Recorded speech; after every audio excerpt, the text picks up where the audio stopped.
Welcome to the Fatherhood Challenge program.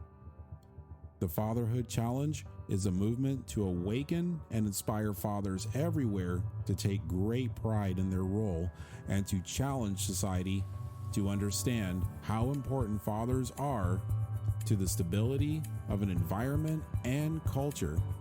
We're going to encourage and challenge each other to step up and do courageous things that make our families and communities better places. So let's get to it.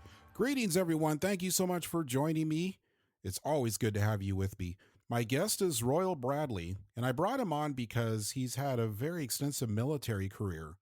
And I thought he would be able to provide a very interesting perspective and background of what it's like for dads who have been in the military, some of the struggles that they go through, some of the challenges for civilians to have a little bit of an understanding of what that looks like, and for veterans to have another side of it to be able to understand from somebody who's already been through it and things that they did to overcome some of those challenges.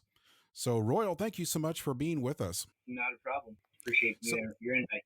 we like to start off with a dad joke just to keep to our tradition. Did you have one for us by chance? Uh, let's see. What crime do blacksmiths most commonly get charged with? Hmm. I, Forgery. Let's see. I My like next it. go-to. My next go-to is how do you tell the difference between an alligator and a crocodile? I have no idea. Well, you see one later and you see one after a while.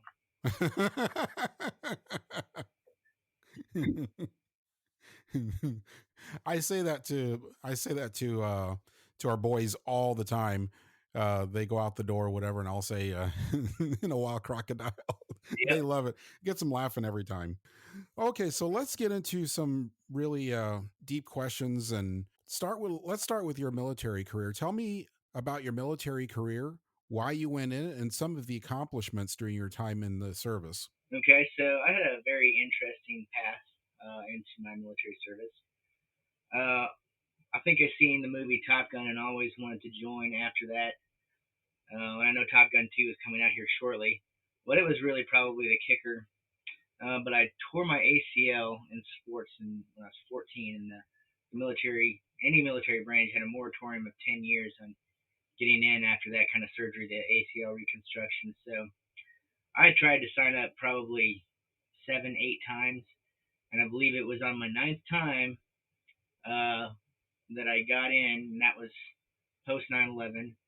And about a day after I watched, CNN and Fox News and watched the soldiers go across the berm there in 2003 into Iraq, and I just felt called to serve. Felt that I had an advantage in that kind of work environment. So that's how I made it into the service. And again, that was post 9/11.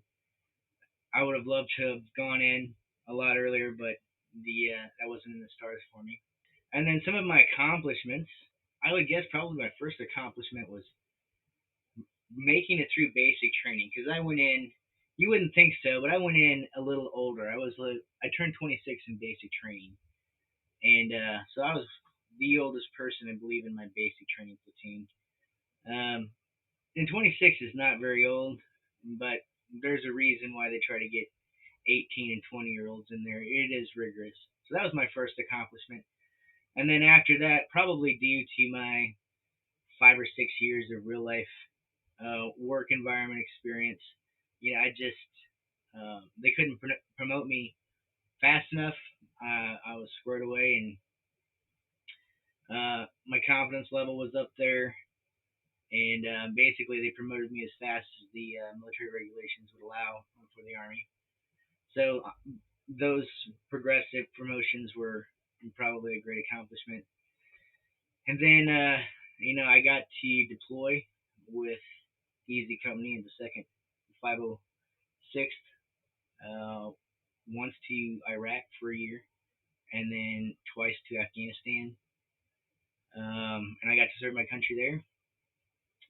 And coming home from those, I think those were very eye-opening and awakening experiences and accomplishments at the same time.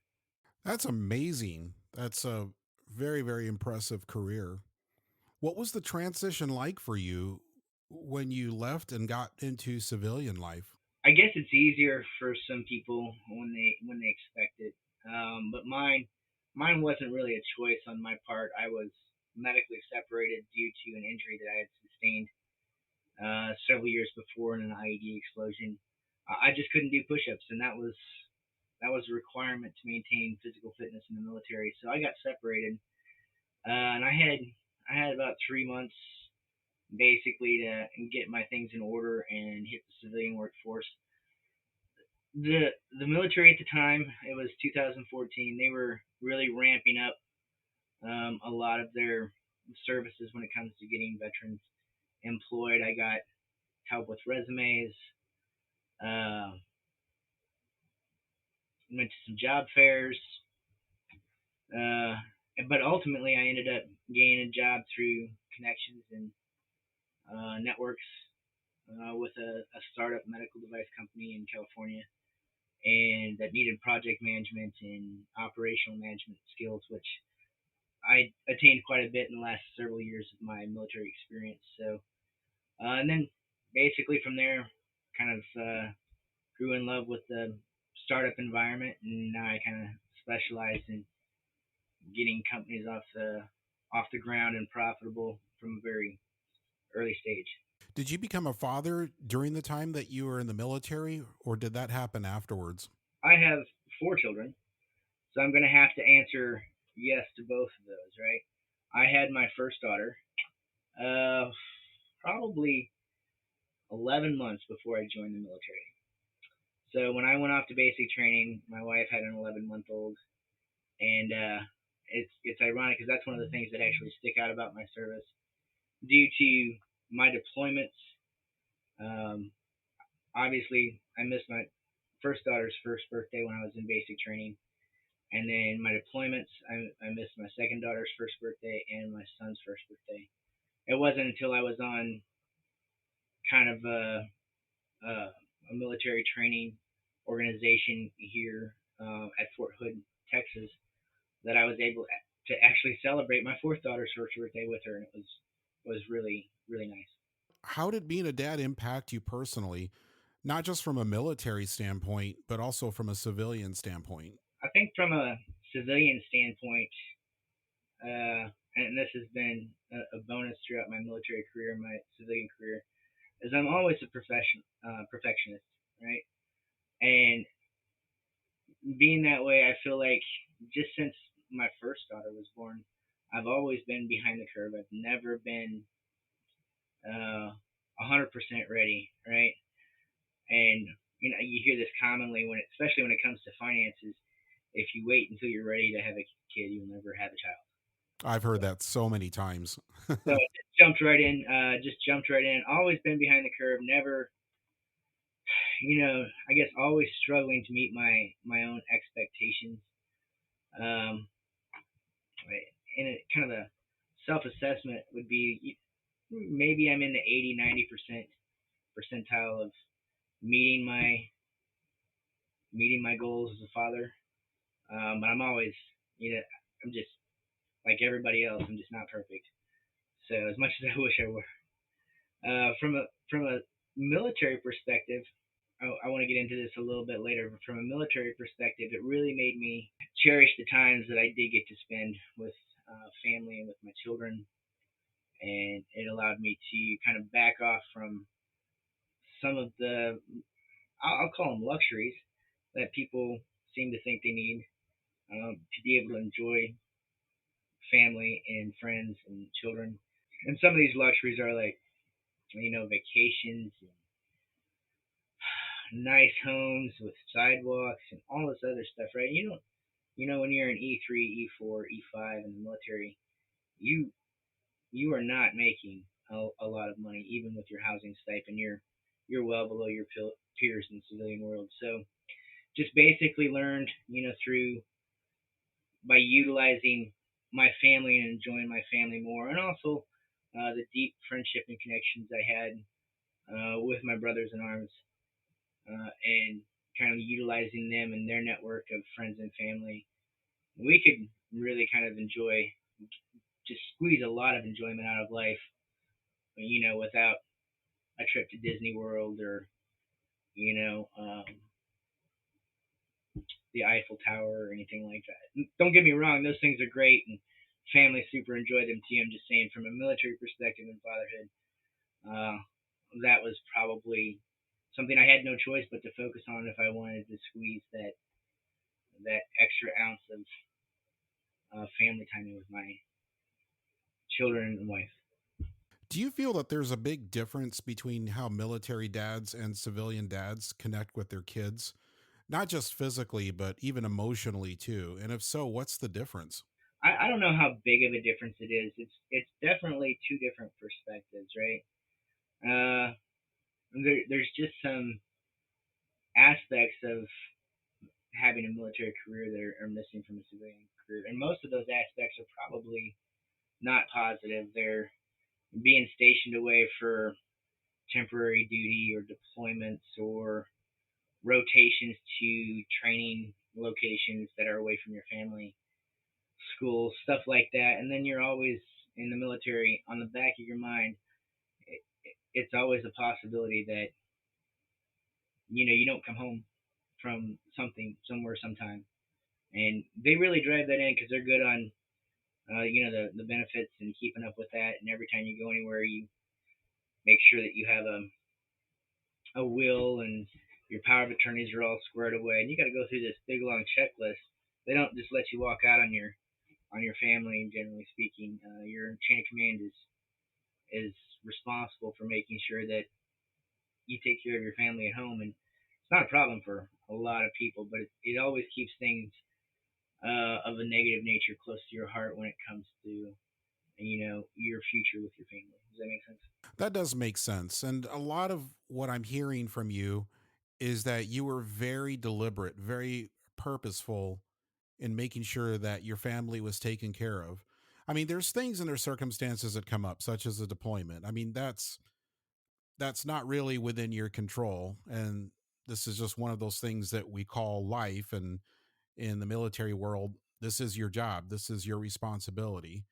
And in that kind of a setting, you were very purposeful about making sure that you made the most of the time that you had with your kids. And from what I'm hearing, for you, it was all about quality time. It wasn't about things, it wasn't about the luxuries, it was about the quality time. So they would take those memories away with them during the long stretches. Does that sound fair enough? That seems pretty fair, and um, there's totally an aspect of youth and several other sociological and physiological or psychological aspects that go into this. So yeah, I spend a lot of time with family, but I also spend a lot of time developing a deep working relationship with those that I served with. Not too many weekends went by where there wasn't some sort of interaction, going over to a friend's house for supper, or them coming over to grill out for lunch, or having a whole party at my house after coming back from a field exercise or something like that. So it wasn't 100% focused on family. There was still other elements involved that are on the kind of the hierarchy of needs. Those were looked after too. But yes, there was a lot of deliberate effort put forward toward the family and spending time with children. And that part of it I look at as taking care of yourself when you have those friendships that you maintain. That is such an important part of balance of who you are, of understanding and knowing who you are, is having those friendships. And that's very, very healthy for you, especially when you are on those long stretches to maintain that grounding and that connection. So I think that's awesome that you did that. And so your time with your family and with your kids, that's a different need. And you were just as purposeful with both needs, which is something that I think is absolutely amazing. What was your biggest personal challenge that you face inside of you, just even right now as you raise your kids? And what would you consider to be your greatest accomplishment as a dad? My biggest challenge um, is how to is to figure out actually how my dad raised me. That gave me what I feel like is a really good work ethic and a good moral grounding. Right. I I can look back at 18 years um, of my youth, and I just can't see a process. I can't see milestones that informed this in me. But throughout my career and throughout my life, discipline and work ethic and moral, a good moral compass have all been very critical to my success. And it's something that I want to give to my children. And I hope to God that I am. In the same way that my parents did to me that I can't identify now. I hope they end up with the same the same ethics and moral compass and those kinds of things that I ended up with that have really benefited me. And just making sure that that happens is probably my biggest challenge because I don't know the recipe. So I'm just piecing it together as I go. Oh, and that's something else. Your dad was also in the military as well. And so when I'm hearing this, I talk a lot on this program about the importance of dads leaving a positive legacy for your kids. And I'm hearing you being very purposeful about that. You're very mindful about the lessons that your dad tried to leave with you and tried to impart on you. And you're trying to do the same thing and pass that work ethic, that wisdom on to your kids. And that's something I think is absolutely amazing. It's something that I'm working at. I just when I look back at everything, like I said, I can't tell what specifically it was. So it's a collection of things, right? And I'm just hoping, with everything that I do, I reflect upon things. And I'm still not perfect, and there's a lot of things I probably shouldn't have done as a father so far. But just reflecting and trying to keep those things positive and geared toward those positive outcomes that I had, and build upon those because I think it's an obligation to better a family by generation. And so things like my dad, when he graduated from high school, not many of his friends did. So there was an obligation. It wasn't his job to make sure that I graduated from college. It's his job to make sure that I graduated from high school, and I did. And so if I were to take that and just put that framework of betterment over it, it's not my job is to make sure my kids go to college or get some sort of secondary education, right? Not necessarily their PhD. That can fall to the next uh, generation, if you will. I think that's a responsibility of fathers and parents in general, just to continually make that forward progress when it comes to their family and bettering the education and the wealth of their family.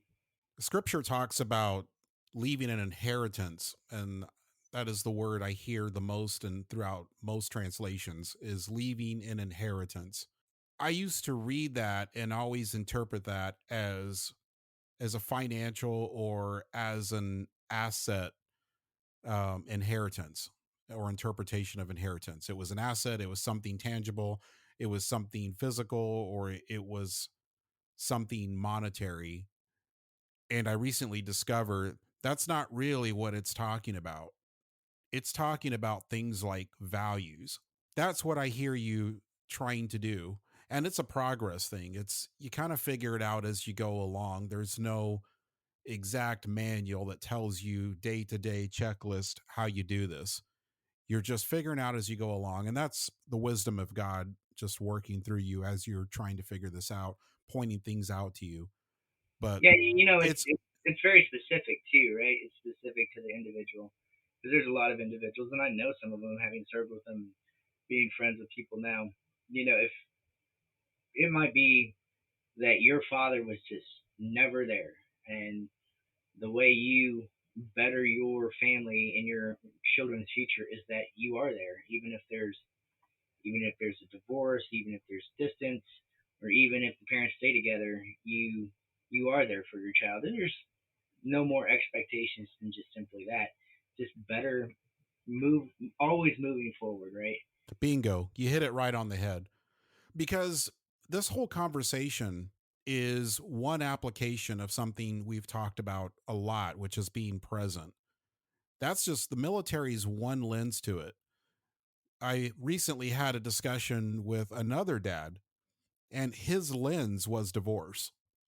It was the broken home, figuring out how to still be available for your kids, how to make sure that their life is still as stable as possible, that they understand that they have a dad who is emotionally available for them, and the physical time that they spend together isn't always quantity, but it sure is quality. And they know that and take that away. So that's one lens. And so the military is just another lens to view the exact same thing. Yeah, and I So can't that's speak highly enough of that. I unfortunately went through a divorce as well, and you can't. To me, there's a lot of, and I see it with other friends that I have and acquaintances. There's a lot of using divorce as an excuse, and we have so much statistical evidence about how divorce harms children and everything like that.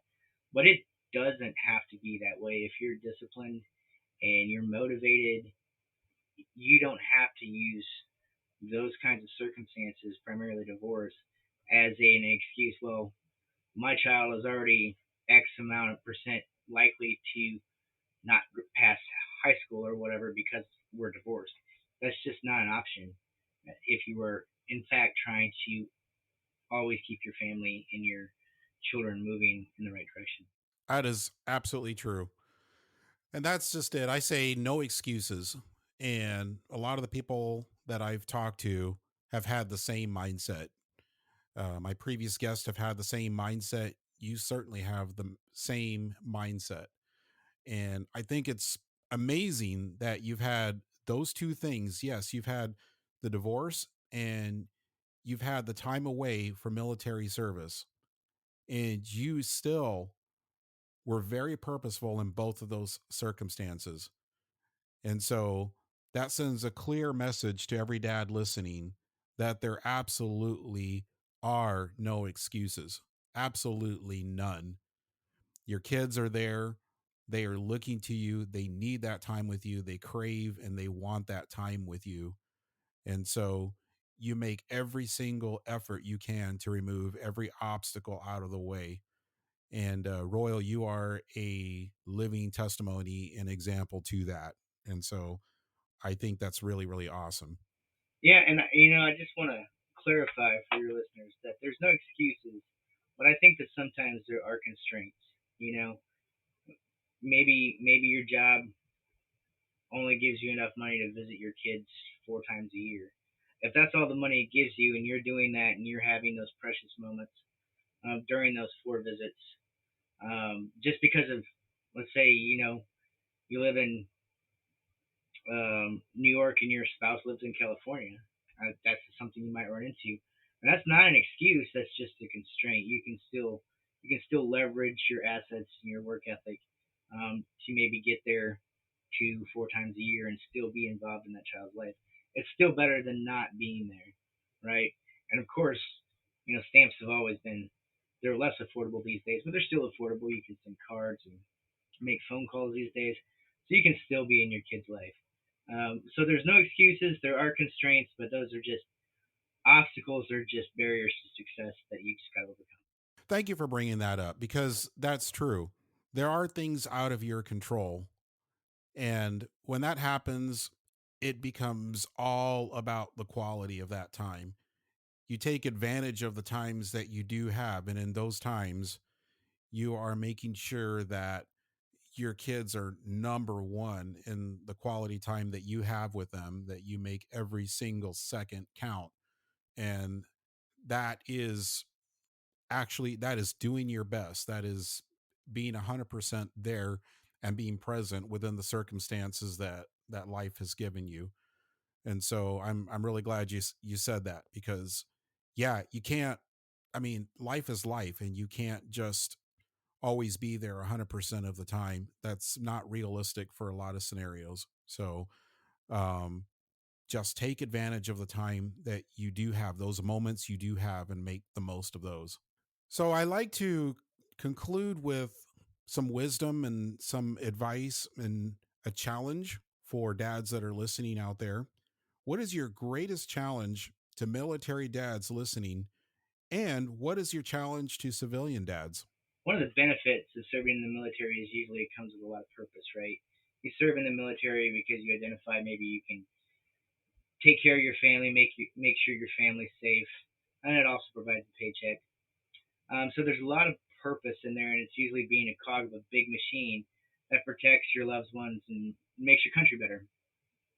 But you can really get caught up in fulfilling that purpose, So don't underestimate the aspects of being there, of being kind and being disciplined, and injecting your children with those fundamental values that you need to be there.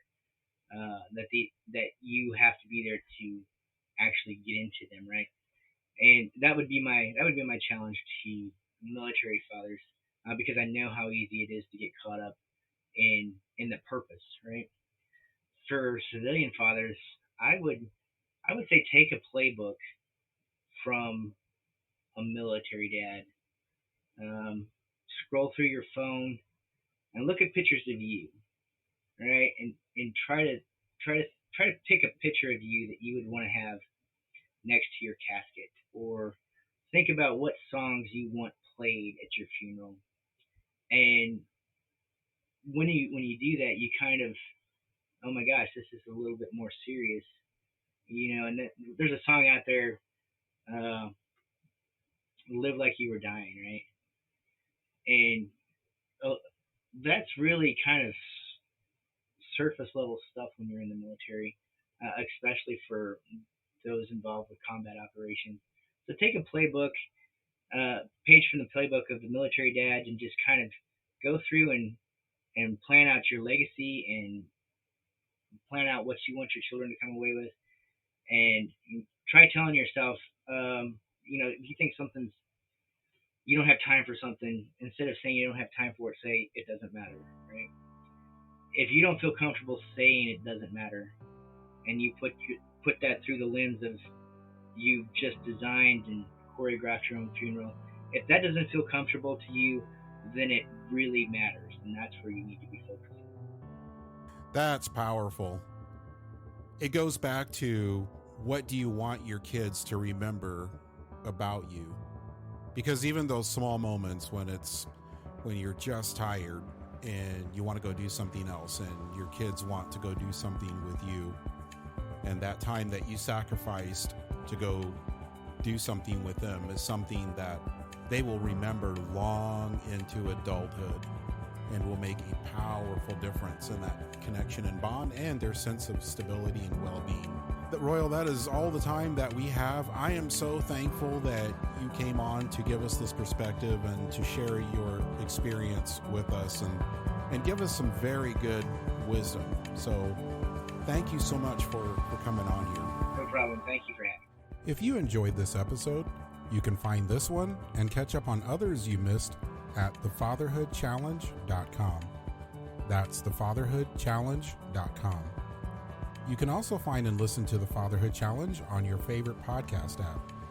Thank you for listening.